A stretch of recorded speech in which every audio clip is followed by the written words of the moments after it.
बढ़ता जा रहा है, जिसकी वजह से हमारे देश की आजादी और संप्रभुता खतरे में है। इसीलिए मैं बांग्लादेश के लोगों को अभी से चेतावनी दे रहा हूं, बाद में ये मत कहिएगा कि मैंने आपको कुछ नहीं बताया। कई जानकारों का मानना है कि अब वकार उज्जमान कुछ और बड़ा खेल कर सकते हैं। सियासतदानों को वार्न किया, जनरल वकार उज्जमान सियासतदानों को वार्न किया है कि ये आपस की लड़ाइयां बंद करें, इससे मुल्क की सॉवरेनिटी को खतरा है।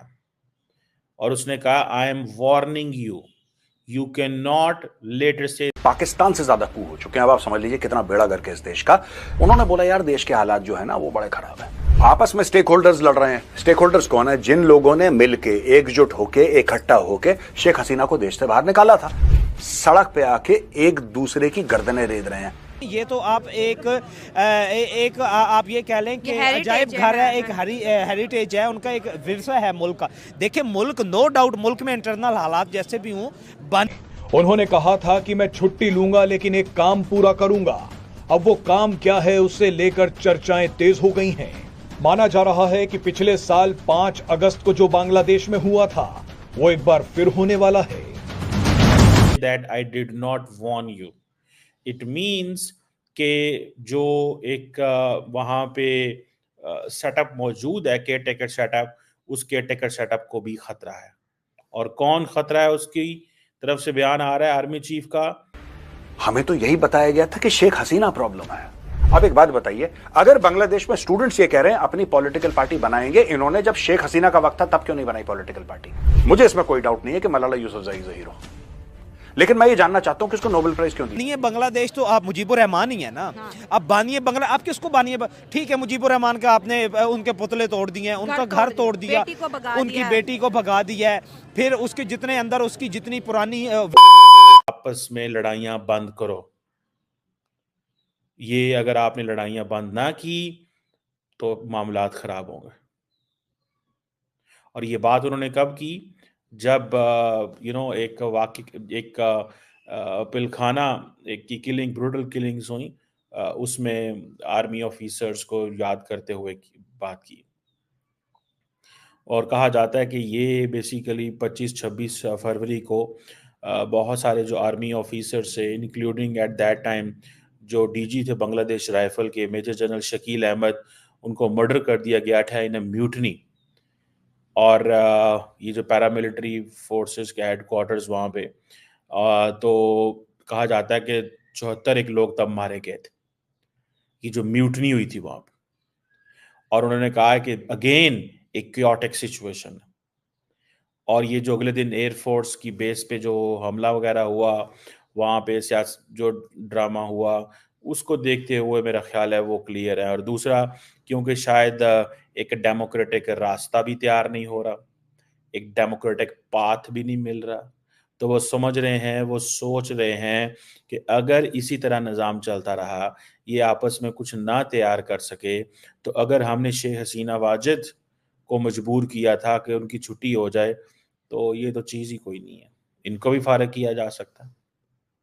So I am cautioning you, warning you, ये इन फाइटिंग बंद कर दें।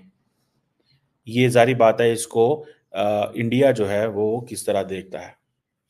और अगर बांग्लादेश के लोगों ने, if doctor Yunus is not an elected person, frankly speaking, he is not elected person.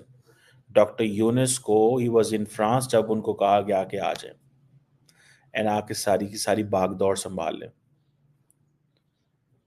अब कहा जा रहा था कि इलेक्शंस जो हैं एट द एंड ऑफ 2025 और अर्ली 2026 में होंगे।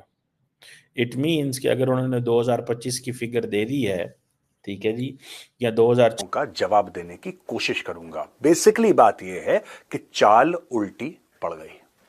जो ये पॉलिटिक्स खेल रहे थे अपने देश के अंदर और सोचा था कि उस पॉलिटिक्स से ये भारत को कंट्रोल कर लेंगे या भारत के रवैयों को कंट्रोल कर लेंगे, इनके बड़े पापा ने नस काट दी और वहां पे हाहाकार हो गया। लोग कह रहे हैं क्या वहां पे मिलिट्री कू होने वाला है? इसके बारे में भी मैं आपको बताऊंगा। जैसे दुनिया की पॉलिटिक्स बदल रही है, वैसे ही एआई दुनिया को बदल रहा है। इस रेवोल्यूशन ने बड़े बड़े लोगों का गेम चेंज कर दिया है। अब आपको अपने बारे में सोचने की बारी है।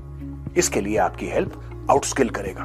एआई वर्ल्ड में लीड करने के लिए आउटस्किल आपको सबसे ज्यादा हेल्प करेगा। इस प्लेटफॉर्म को एआई फील्ड के सक्सेसफुल, रेप्यूटेड और बड़े इन्वेस्टर्स का सपोर्ट मिला है। इन बिजनेस लीडर्स की हेल्प से आउटस्किल आपके लिए 1 और 2 मार्च को एक स्पेशल सेशन लेकर आ रहा है जिसमें एआई के बारे में बात होगी। इस लाइव का टाइम है 9:30 बजे सुबह से लेकर शाम 6 बजे। इस एआई ट्रेनिंग का सेशन जो है उसका वीआईपी एक्सेस 10,000 रुपीज का होता है, लेकिन द चाणक्य डायलॉग्स ऑडियंस के लिए यह बिल्कुल फ्री है। इसका लिंक आपको डिस्क्रिप्शन में मिल जाएगा। So friends, here number 1, 20+ AI tools to build AI toolkit. Prompt engineering to achieve incredible results. Data analysis without coding, using AI in Excel and creating professional presentations effortlessly, building tools with AI without writing code, creating stunning images and videos using AI tools, developing AI agents, automating your work to save time and boost productivity. इन सब के बारे में free में सिखाएंगे। Tech या non tech field के professionals जैसे sales, marketing, HR, operations, freelancers और बिजनेस ओनर्स इस ट्रेनिंग को अटेंड कर चुके हैं और आज वो अपनी पुरानी अर्निंग्स से कई गुना ज्यादा अर्न कर रहे हैं। This training is for everyone. मैं खुद ये ट्रेनिंग अटेंड करने वाला हूं और आप भी इसे ज्वाइन करें। अभी डिस्क्रिप्शन में दिए गए लिंक पे क्लिक करें और अपना स्लॉट बुक करें। और हाँ, इंपॉर्टेंट अपडेट्स के लिए इनका व्हाट्सएप ग्रुप ज्वाइन करना न भूलें। इसके साथ ही फ्राइडे 7 PM को इनकी इंट्रो क्लास होगी, उसे मिस ना करें। दोस्तों, जब बांग्लादेश के आर्मी चीफ जनरल वकारुज्जमान से यह पूछा कि वकारुज्जमान नहीं है, आपने इक़्तिदार उनसे ले लिया, आपने ले लिया, आपका अग्रेशन था, आपका गुस्सा था, आपने अपनी ही बेइज्जती करवाई है। अब पूरी दुनिया जो है वो खौफ की नज़र से देख रही है कि ये मुल्क जा किस तरफ रहा है। यहाँ पे आप ये कह लें कि सरजमीन बेआइन बन चुकी है बांग्लादेश, कि किसी को कोई पता ही नहीं है कि ये अब ट्रैक पे आएगा कब। ना वहाँ पे इलेक्शन का पता है, ना गवर्नमेंट का पता है। एक कार्टून उन्होंने बिठाया हुआ है जिसको पता ही नहीं है सिस्टम को चलाना कैसे है, आवाम का। देखिए, इनका काम क्या था कि ये आवाम का गुस्सा कम करते, इनकलाब आ गया, इलेक्शन करवा देते ना। ये बिना इलेक्शन के बंदा ये आया कहाँ से? शेख हसीना का एजेंडा ऑनलाइन यही था कि देखिए, या ना तो ये डेमोक्रेसी से आया है, ना इसने इलेक्शन करवाए। अमेरिका का हाथ इस बंदे पे था, यूनुस पे, और ये आके बैठ गया है। बिल्कुल वो तो चैलेंज किया, बिल्कुल वो यही कह रही है ना तो ये मिलिट्री का बंदा है, हाँ। ना ये पॉलिटिकल है, ना आप ये कह लें कि ये कोई ब्यूरोक्रेसी का बंदा है जो इक़्तिदार में आ जाए। ये एक सीधा एक सिंपल बिजनेसमैन, एक चैरिटी चलाने वाला बंदा मुल्क कैसे चलाएगा? उसे सियासत की उतार चढ़ाव का नहीं पता, उसे सियासत की महरूमियों और रहमदिलियों का नहीं पता। तो वो ऐसे हालात, और आप ये देखें कि स्टेट मशीनरी इस्तेमाल हो रही थी, वो घर तोड़ने के, घर के साथ आपका बदतमीज़ हो, आप ये कह लें कि बेगैर, तो आपका घर के साथ क्या दुश्मनी थी?